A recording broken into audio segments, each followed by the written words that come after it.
Hi, welcome to the award-winning Ed Brown Show. You know what? Thanksgiving is past. I know all of your stuff there, and what we're going to do is talk about the past, and we're going to talk about the future. We had one of the outstanding young ladies that in 2015 that really made Ed Brown Show. And she had some problems before she decided that she wants to be on television and be on the Ed Brown Show. And I like to take the time now to show the appreciation that we've had for having Camara Richmond. She's a young lady that came on the show. She had had a stroke, and she went through a lot of changes and things of that nature. But I like to say publicly, she really helped Ed Brown through 2015. She had some outstanding guests. Hey, look, tell us a little bit of the things that you went through and how you were able to recover enough to not only come on the Ed Brown Show and assist in the production, but have your own radio show. Well, Ed, it's amazing. It is amazing. And I want to thank you for allowing me the opportunity of working with you. It has been a joy and a pleasure. And we've both done great things for both shows. But Thanksgiving was great. You didn't eat too much turkey, did you? Well, there was so much food on the table. We had about every Thanksgiving we have about 40 people in the house. We family that's here, 40? family here, and then family that travel out of town. So Thanksgiving is one of my dad's favorite holidays. So a lot of his folks from North Carolina are here. Michael wasn't here. He wasn't here. Michael's still in He was here. Mexico. He left like last week or the week before. Is that right? So he's still in Mexico. And so for our folks that are tuning in, Michael Braxton is a former service officer, foreign service officer. Boy, we have some subjects we could talk about without all of those things happening Everything. over there in the Far East. And he would love to talk about that. Yes. And the things that he went through, and really, but the things that amazes me is how you were able to recall what you went through when you had the stroke. When you have a stroke, now, what are some of the symptoms? You know, some people don't realize it, you know, especially if they're sleepyhead or either it's so silent when it attacks you. For most people, well, speaking, for myself, I had like the worst headache of my life. It was something that was not normal. For someone that doesn't get a lot of headaches, it was really extreme, and it was the worst pain of my life. So I went to, the emergency room, and they ran a lot of tests, and they said that I had a mild it was just a migraine. They just said I had a migraine. They said that you had a migraine. I had a migraine, so they sent me home, and I was taking a pill every 4 hours because the pain was so bad. And I mean, the pain, when you said pain, was in your arms, your heart, it was the chest, in the head. In the head. It was all the really pain was painful. in the head. And I'm glad you gave me our little sheet here about strokes, because you can notice someone because of the slurred speech. It may be you can't move your limbs. You may like I'm doing now, slur. Your speech may be slurred. There are a couple of different signs, and so if any of that is happening, you go 911, call 911 right away. In my case, I was at home. I was by myself. And I was up till about 3:30 in the morning. I can tell you, I watched Man on Fire, Denzel Washington. I remember that like yesterday. But what I actually did yesterday is a different issue. So I watched that movie, I can tell you that. After the movie, I went to send a girlfriend an email, and I could not read and I could not write, and I could not figure out why. That must have been shocking. I just thought I was tired. Yeah, and the only thing tired. You felt that you were just tired, and all you need to do is rest. Yep, I went to Or You, sleep. you didn't have, your limbs weren't paralyzed or anything like that? Nothing was happening except I'd have the headache, Mm-hmm. and all of a sudden I couldn't read or write. Mm-hmm. And I just said, okay, I'm tired. And Mm-hmm. I went to bed, and 18 hours later, someone was kicking my door down and rushed me to the emergency room, and lots of time in the hospital. But I've had a lot of great therapy. So I had speech. So the and key to it is the yeah. therapy.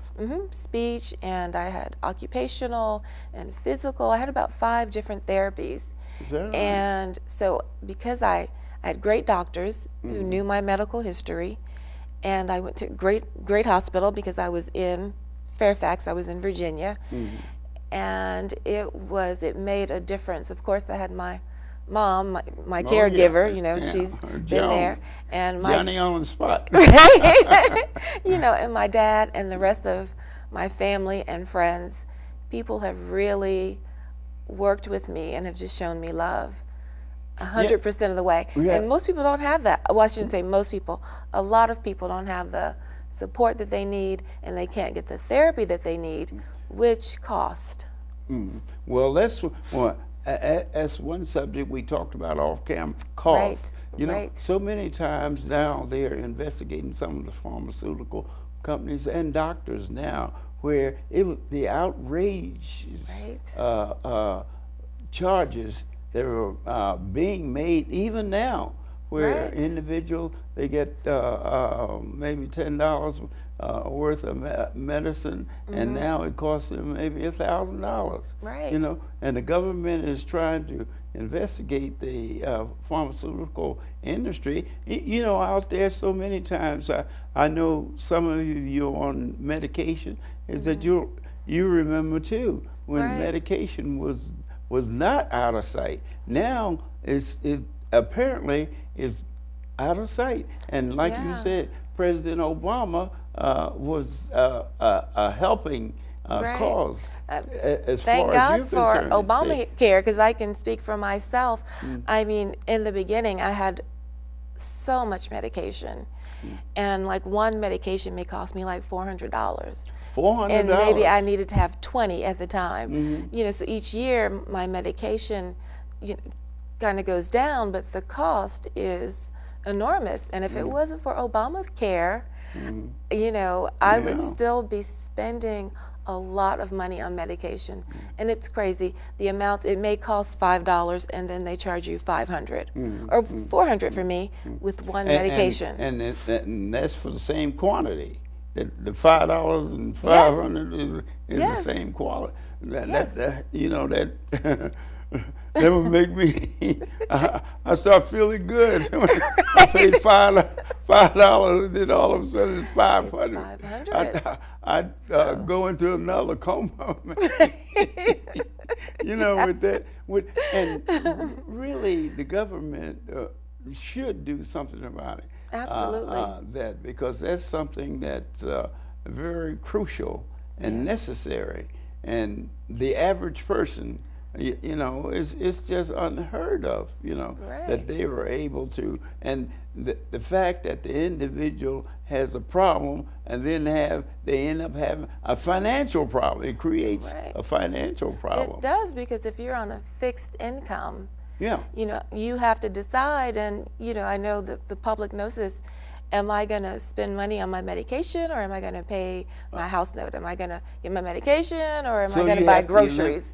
Eliminate. Well, in your particular case, having Joan on your side there, that really was the positive thing. And the good thing is I had a job, and I had insurance. I actually left the job because I was so sick. I stopped working, but then I picked up another insurance company. And you were able to get, although you had your problems, you were able to get another insurance company. Right. That's amazing. And it was great because leaving my company, they offered this other type of company, right? So you would say that an individual should make sure that when choosing insurance, tell us a little bit about that, because I know that's very sensitive too. Right, and most people may be familiar with Cobra, and so I get 18 months, now my cost every month was a big cost, but I needed to make sure I had insurance because I was diagnosed with the sarcoidosis, and so I was getting sick from that, and then I had the stroke, so I was, sick from that, and so having that insurance was great, but a really good key is that I had a financial planner. Now that's the key. And I had been using her, I don't know, maybe 2 years or so. And so she had given me told me all these horror stories about what happens, Right. If something happens to you, How to react. how to react. Right. You have to pay your bills, you have to have insurance, you have to do this and that. And so I had someone that kind of set me on the path. So by the time I stopped working, I could afford to do this other medication because we had already worked out my financial situation. Which was key. Which was key. And she gave me advice because I'm thinking I'm 37, what's ever going to happen to me? Why will I ever need to live forever? And she just said, this is what can happen. And she was absolutely right. But the key is a financial planner. For me. And how, as far as the President Obama plan, how did that reduce it? What percentage would you say? For me and my medications, like 90%. 90%? Is that right? I'm going to say like 95%. So reduction. That's with a President cost Obama's with health Obamacare. plan.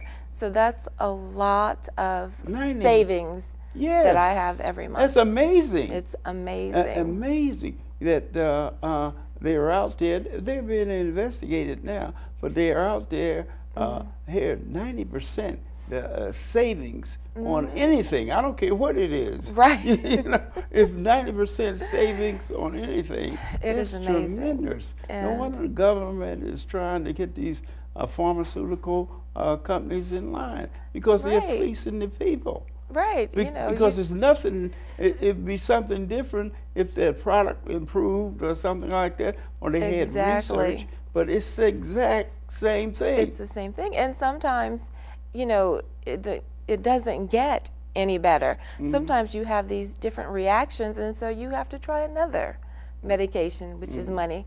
Then you may have to try another medication, which is more money. Well, see, that's a problem too. Without help, like from Joan and your family and everything, and making those decisions, you have to decide. You try one thing. How long are we going to try it before? The only thing you can go on is say, when I take this in a half an hour, I'm doing okay.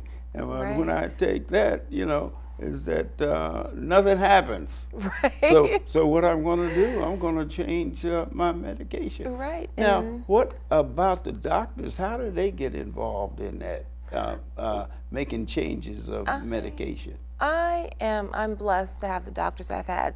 So I've had them all now since probably 2000, 2001 or 2, when I first started developing all these different ailments, as I should say.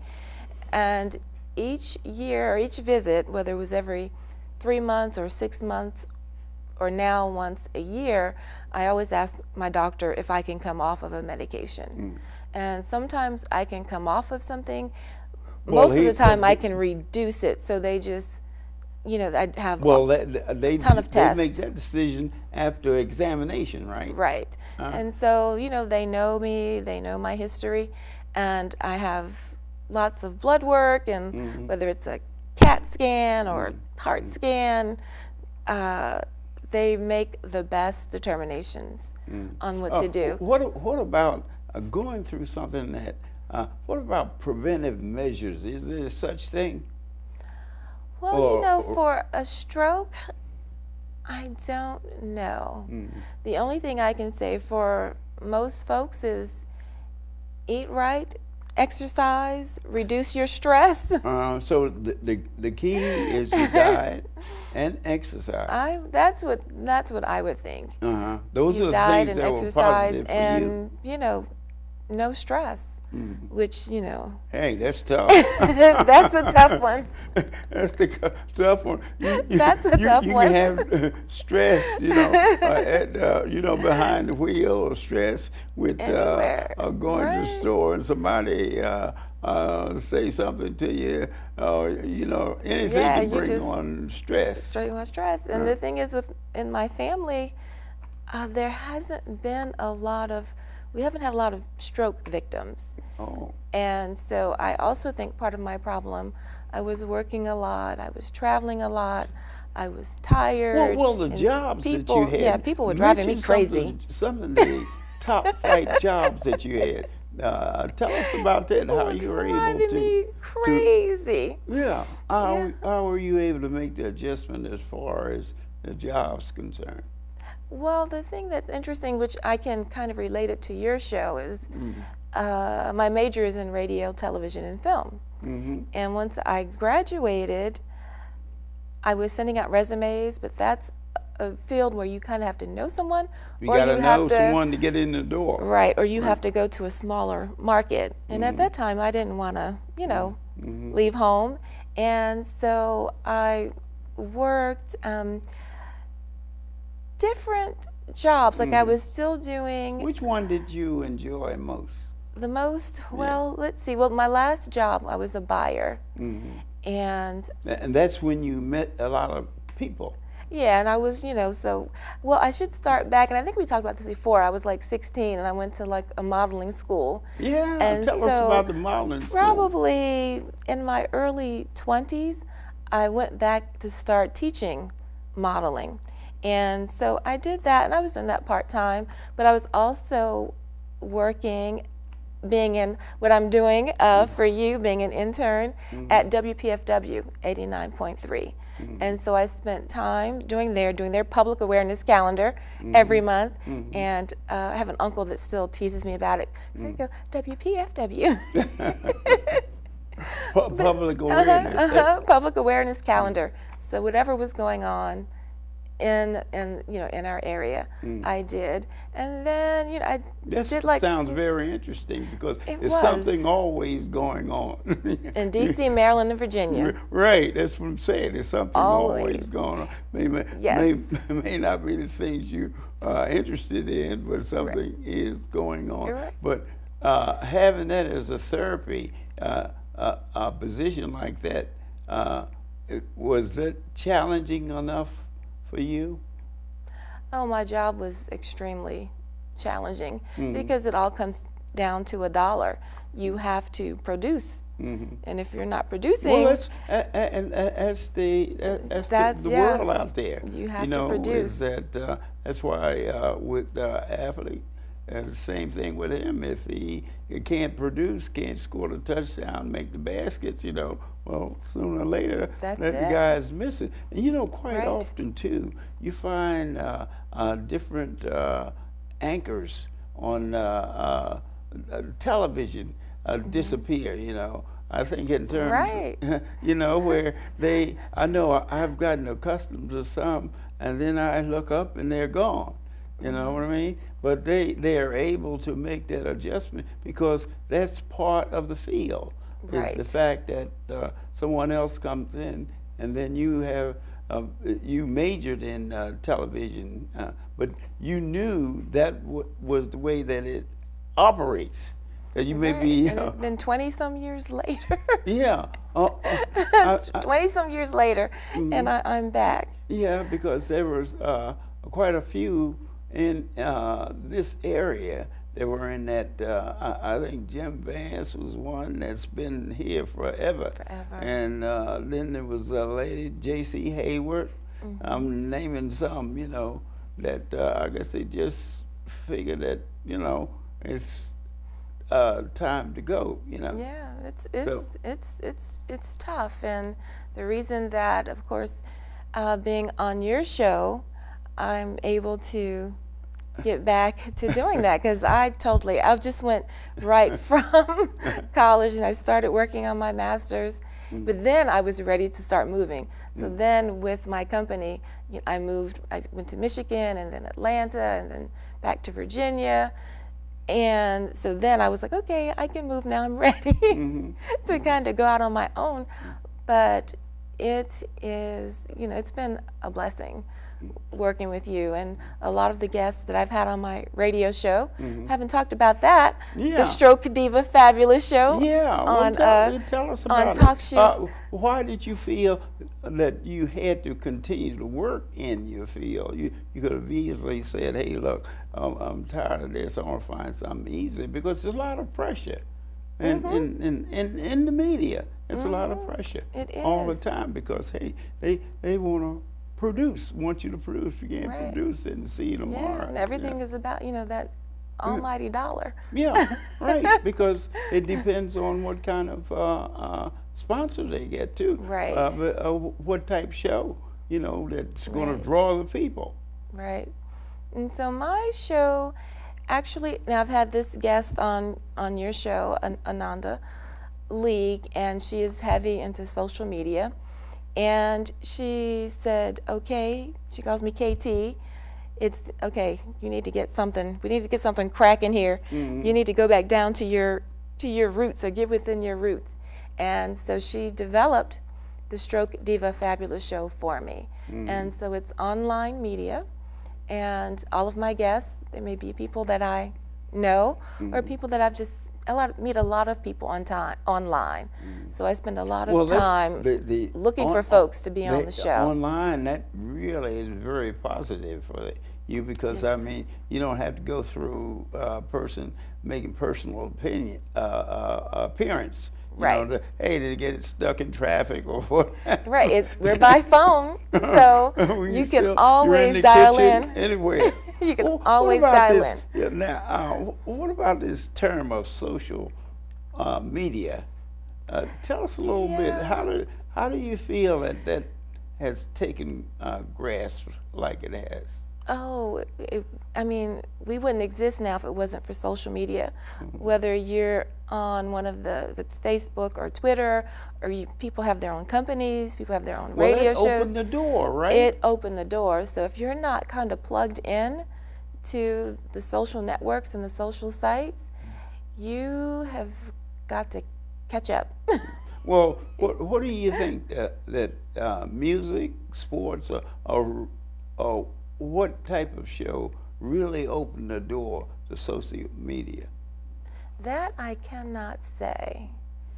But the thing is now is that we have access to all the information, world news, world events, world news, everything. People know probably in China or someplace what Kim Kardashian is doing. So social media, it's opened the world. So we all know what's going on 24/7. Curiosity is the word. Right. It's that. If a person has a name, then they can make a name. So if they don't have a name, they can make a name. You're just famous for famous for being famous. Showing up. Right. Just showing famous up. for being it famous. It gets into so many personal situations. I think that's the attraction, that the normal subject matter is not attractive.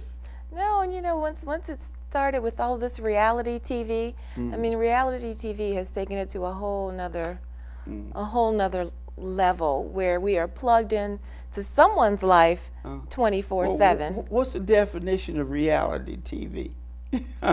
What's the difference in reality TV and social TV? I don't know the difference. The reality is just that person. It's your reality. It's not. It's not mine. Some people think it's plugging. Investigating. Investigating some type of anybody wants some kind of investigation, and they get involved in that.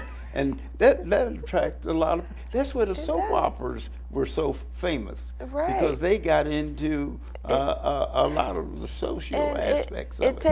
It takes time off of your problems. When you can just plug in to see what's going on into someone else's. And whether it's in the news or TV, radio, we all want drama.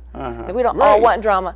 Drama sells, I should say. Well, that's the attractive part of it. Right. Okay, so what are you going to do for 2016? You got anything in mind, that You route you're know, going on the show there?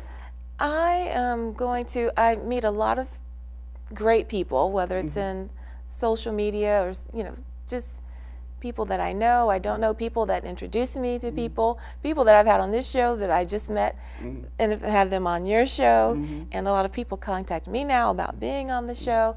So just making the Stroke Diva Fabulous Show better and continue working with you on Yeah, the well, I hope award-winning so. Ed Brown Show, I hope so. international, because we have these Well, international guests yeah, sometimes. international guests. Because hey, look, in 2016, we're going to have some exciting guests. We're going to have some of the oldies but goodies back on, like Michael Braxton and so many other things in 2016. They're happening. We're going to have world news concerning, all the things that's going on in Iraq, around the world, but getting people like Michael on the show with so much knowledge was a plus for 2016.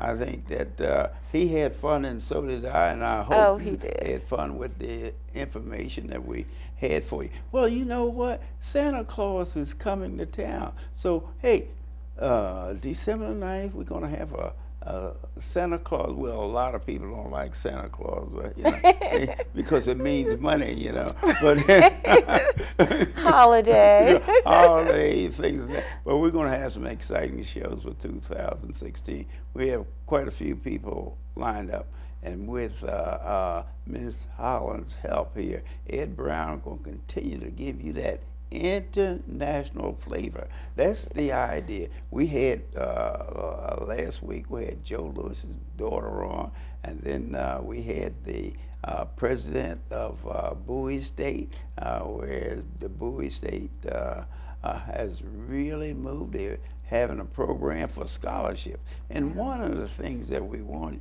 to make sure, you watch the Ed Brown Show, because we're going to have some exciting guests. And if you feel that you have someone that qualifies for Ed Brown Show, let us know, or let Ms. Holland know. We can bring them on and let you know what the world is all about. It's not all bad, but hey, we have some problems. And like I emphasize, is that we should get more women involved in the world situations, because this world has been run by men for a long, long time. And what happens? We fight. All the time. And I think that Hopefully 2016, it will be different. Yeah, I think that we need to give the women a shot at it, you know what I mean? Yes. Because I think they're more sensitive than most men, and that includes me, Yes. But we're going to really have a good time in 2016. Yes. We're going to have people from all walks of life, have young people on. We're going to be stressing. One thing we're going to stress in 2000 is vote, vote, vote. Please, whatever you do, make sure you vote. I don't care who you vote for, but get involved. Right. Because once you get involved, then things will change. When you sit on your hand, things don't change. I give you what I want you to have. This has been Ed Brown. See you next time. Oh, Santa Claus. Oh, no. Christmas is coming up. That's it. Oh, bah humbug,